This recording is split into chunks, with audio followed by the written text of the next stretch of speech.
ఇంకొక కుట్ర చేస్తుంది ఈరోజు కాళేశ్వరం మీద. మోటార్లు ఆన్ అండ్ ఆఫ్ చేస్తుంది. ఇవేమి ఇంట్లో ఉండే మన 1 HP మోటార్లు కావు కదా ఇవి.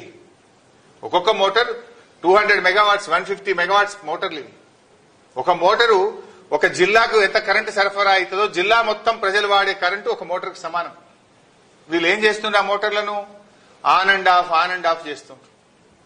ఆన్ అండ్ ఆఫ్ చేస్తే బేరింగులు దెబ్బతింటాయి. ఇవి అట్లా వీళ్ళు ఏం చేస్తుండ్రు? పొద్దున 7 గంటలకు స్టార్ట్ చేస్తుండ్రు, సాయంత్రం 5కి బంద్ పెడుతుండ్రు మోటార్. పొద్దున 7కి స్టార్ట్ చేసి 5కి బంద్ పెడుతున్నారు. ఎందుకు? 5 తర్వాత కొంచెం కరెంట్ పీక్ లోడ్ ఉంటుంది, అందరం లైట్లు వేస్తాం, సాయంత్రం పూట ఇళ్లలో కరెంటు వాడతారని ఇది బంద్ పెడుతుండ్రు. మళ్ళా పొద్దుగాల 7-8 గంటలకు మెల్లగా స్టార్ట్ చేస్తుండ్రు. ఇట్లా రోజుకు 2 సార్లు ఆన్ అండ్ ఆఫ్ చేస్తే మోటార్ల బేరింగులు దెబ్బతింటాయి, మోటార్లు పనికి రాకుండా అవుతాయి. ఇంజనీరింగ్ నిపుణులను అడగండి, ఎక్స్పర్ట్స్ ని అడగండి. ఇప్పటికే BHEL మిమ్మల్ని హెచ్చరించింది. మోటార్లు సరఫరా చేసిన BHEL రాష్ట్ర ప్రభుత్వాన్ని హెచ్చరించింది.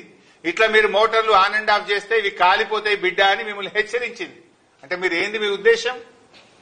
ఊకి ఆన్ అండ్ ఆఫ్ చేసి మోటార్ల బేరింగులు దెబ్బతిని మోటార్లు పనికి రాకుండా అయితే మళ్ళా బదనాం ఎత్తేయాలని ఒక కుట్ర చేస్తా ఉన్నారు మీరు. BHEL మీకు చెప్పలేదా? మిమ్మల్ని హెచ్చరించలేదా? కాళేశ్వరం మోటార్లు ఎప్పుడైనా సరే ఫుల్ నడపాలి. ఏం చేస్తుంది ఇప్పుడు? నందిమేడారం పంప్ హౌస్ లో గాని, గాయత్రి పంప్ హౌస్ లో గాని ఆన్ అండ్ ఆఫ్ చేస్తుండ్రు. ఓసారి ఉత్తమ్ కుమార్ రెడ్డి రేషన్ కార్డులు వంచడానికి చొప్పదండి పోయిండు. జనం తిరగబడతారు, నీళ్లున్నాయి, మోటార్లు ఎందుకు ఆన్ చేస్తలేవని పొద్దుగాలు ఆన్ చేసిండ్రు. ఉత్తమ్ కుమార్ రెడ్డి హెలికాప్టర్ దిగి రేషన్ కార్డులు పంచి మళ్ళీ హెలికాప్టర్ ఎక్కగానే మోటార్లు బంద్ చేసిండ్రు.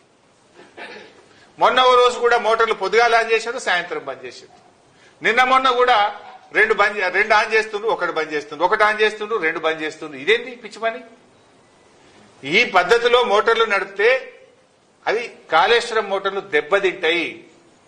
మీ BHEL వాళ్ళని అడగండి, ఎక్స్పర్ట్స్ ని అడగండి, ఇంజనీరింగ్ నిపుణులను అడగండి. కంటిన్యూస్ గా మోటార్లు నడపాలి. ఎప్పుడైనా ఈ ఆన్ అండ్ ఆఫ్ పద్ధతుల్లో మీరు నడిపితే అనవసరంగా మోటార్లు కాలిపోతాయి, రాష్ట్రానికి రైతులకు నష్టం జరుగుతుందని ప్రభుత్వాన్ని హెచ్చరిస్తా ఉన్నాం.